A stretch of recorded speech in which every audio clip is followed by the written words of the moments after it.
Hey, good morning, everyone. And before I get too far into today's Saturday snapshot, I just want to invite us just to pause for a moment. If you've turned on your television today, you have most likely heard the news of the terrorist attack that occurred in Israel today. And we continue to be reminded of just how harsh and mean human beings can be to each other, and how we still live in the fallen state of humanity, and how we continue to miss God's call for us to live as beloved sons and daughters, and we continue to see experiences and opportunities where evil seems to prevail, where darkness seems to be able to overcome the light.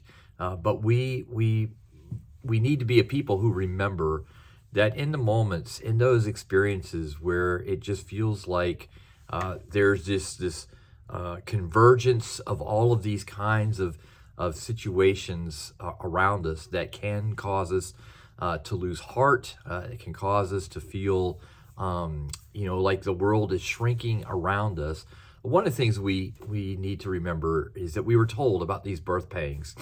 This is not a message to talk about the end times or things along those lines, but it is meant to be a call for us to realize the importance that you and I have to be vessels of love, to say, you know what, I am just one person, but I have the opportunity to make a difference. So that if I go to a fast food restaurant, if I come to a three-way stop, if I'm at a ball game or whatever, and the situation around me could cause me to act in a way that does not edify or lift up another brother or sister, then I will most likely be missing an opportunity to make a change in the world. And the idea, excuse me, the idea behind that is really that ripple effect. As they were talking on the news today, the concern is that this may be a ripple effect in which, Hamas and Hezbollah and Iran and other folks just begin to move in that direction. Well, the same can be true. In fact, we ought to make that our sound is like, okay, if evil starts to mass its forces together, then why can't good, right? It's time for the silent majority to start using their voices. It's time for the silent majority to get into action and say, we're sick and tired of these lone wolf groups doing the things that they're doing. And then instead, we're going to show the world that love wins. In fact, I'm getting ready to start a new sermon series, and this idea that we serve a big God, and the way we serve a big God is by doing big things, allowing God to work in us and through us to do those big things. And tomorrow I'm going to talk a little bit about how we have this internal struggle within us. We were created in an ordinary way, right? In one sense, I mean, we came from dust, but we also have this extraordinary DNA within us. God breathed his very DNA into us. And sometimes we find ourselves just focusing on what we can naturally do, and we forget that God has gifted us in a supernatural way. It is a supernatural experience for us to show kindness, to show love, to show compassion in a world right now that is overrun with chaos and confusion and mass hysteria and anger and violence. And so it is a challenge for us now to say, we're going to be a people of the light, right? We're going to be a people of the way. We're going to be a people that operates with the truth. We're going to be a people who literally believe that love wins. And so I just want to encourage us to be that way, to remember that we're called that way, and to carry ourselves that way. In fact, today, several of us were out at John Prince Park this morning and participating in the Cross Ministries walk against hunger. And there was a good sized group of people there But if only one person had shown up, there would be an impact.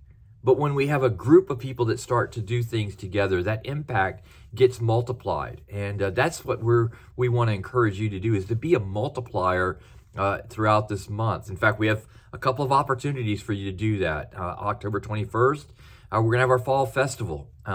Manu was telling me, yesterday, we already have over 200 kids and families that will be on the campus for this event. And it's just another one of those opportunities where one or two of us can do it.